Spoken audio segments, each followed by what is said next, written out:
ఈ ముఖ్యమంత్రి మాట్లాడుతున్నాడు, ఈయనకేదో పెద్ద ఎత్తున విశ్వసనీయత ఉందని, మడమ తిప్పనని.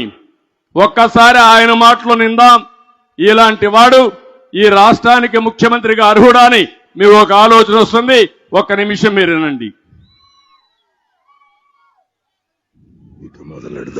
25కి 25 ఎంపీ స్థానాలు మనమే తెచ్చుకుందాం. ఆ తర్వాత ప్రత్యేక హోదా ఎలా రాకుండా పోతుందో కూడా గట్టిగా చూస్తామని చెప్పి కూడా చెప్పండి. మన ప్రభుత్వంలో పూర్తిగా మద్యాన్ని నిషేధిస్తాం అని చెప్పి గట్టిగా కూడా చెప్తాం. నా సిపిఎస్ మనం అధికారంలోకి వచ్చిన వారంలో చేపించేస్తానన్నా. ప్రతి సంవత్సరం జనవరి 1వ తారీఖున ప్రభుత్వ ఉద్యోగాల భర్తీకి క్యాలెండర్ కూడా విడుదల చేస్తాను అని చెప్పి మీ అందరికీ కూడా హామీ ఇస్తా ఉన్నా. 200 యూనిట్ల వరకు మీకు కరెంటు ఉచితంగా ఇస్తామని చెప్పి మీ అందరికీ కూడా చెప్తా ఉన్నా. ప్రాజెక్టు 2021 జూన్ నాటికి కంప్లీట్ చేస్తాము. ఖరీఫ్ 2022 నాటికి నీళ్లు ఇచ్చే పరిస్థితి తీసుకొని వస్తానని కూడా ఖచ్చితంగా కూడా చెప్తా ఉన్నా. 2023 ఖరీఫ్ కు కల్లా ఈ ప్రాజెక్టు పూర్తి చేస్తామని చెప్పి చెప్తా ఉన్నా. 2025 ఖరీఫ్ కల్లా ఖచ్చితంగా గోదావరి పోలవరం ప్రాజెక్టు పూర్తి చేసి సమగ్ర సప్లాన్ చట్టాన్ని చట్టబద్ధంగా తీసుకొస్తామని చెప్పి హామీ ఇస్తా ఉన్నాము.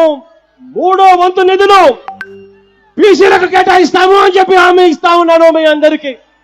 ఇలా ఉట్టి బీసీలకే 139 కార్పొరేషన్లు పెడతామని చెప్పి మీ అందరికీ హామీ ఇస్తా ఉన్నాను. పంట వేసే ముందు పలాని రేట్లకు కూడా పలాని రేట్లు అని చెప్పి రేట్లు కూడా ప్రకటిస్తాం.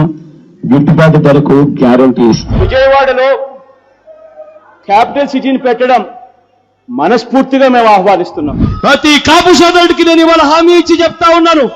చంద్రబాబు నాయుడు గారి 5 సంవత్సరాలలో ఏదైతే కాపు కార్పొరేషన్ కోసం నిధులు ఏదైతే కేటాయించాడో ఆ నిధులకు రెట్టింపు నిధులు కేటాయిస్తాను అని చెప్పి మీ అందరికీ కూడా హామీ ఇస్తా ఉన్నా. ఇది జగన్ అనే నేను మనం అధికారంలోకి వచ్చిన వెంటనే ఆ చెప్పిన 5,000 కోట్ల రూపాయలను 10,000 కోట్ల రూపాయలు ఇస్తాను అని చెప్పి నేను చెప్పడం మోసమా అని అడుగుతా ఉన్నా. సౌమ్యుడిగా పేరు పొందిన ఎక్స్ ఎంపీని అతి కిరాతకంగా ఇంట్లోకి చొరబడి గొడ్డలి తీసుకుని నరికి అత్యంత దారుణంగా చంపడం అన్నది ఇంతకన్నా దారుణమైన విషయం ఎక్కడా ఉండదు. కరెంటు ఛార్జీలు బాధుడే బాధుడు. 2024 ఎన్నికలు జరిగేసరికి మందరిని పూర్తిగా తీసేసిన తర్వాత మనం ఓట్లడుగుతామని చెప్పి ఏం తమ్ముళ్ళు, విశ్వసనీయతకు చిరునామా ఈ నకిలీ జగన్. విన్నారా మాటలు? చేశాడా పనులు? కాపులకు 10,000 కోట్లు పెట్టాడా? వచ్చిందా? మద్యపాన నిషేధం చేశాడా? పోలవరాన్ని కట్టాడా? చేశాడు. పోలవరాన్ని గోదావరిలో ముంచేశాడు. ఒకటి కాదు, అతను ఏది చెప్పినా రివర్స్ గేర్లోనే ఉంటాడు. చెప్పేది ఒకటి, చేసేది ఒకటి. వేరే వాళ్ళపైన నేరం వేస్తాడు, ఈయన ఆ నేరం ఈయనే చేస్తాడు. అదే మీరు చూశారు, బాబాయిని చంపి ఆ నేరం మనమే చేశాడు.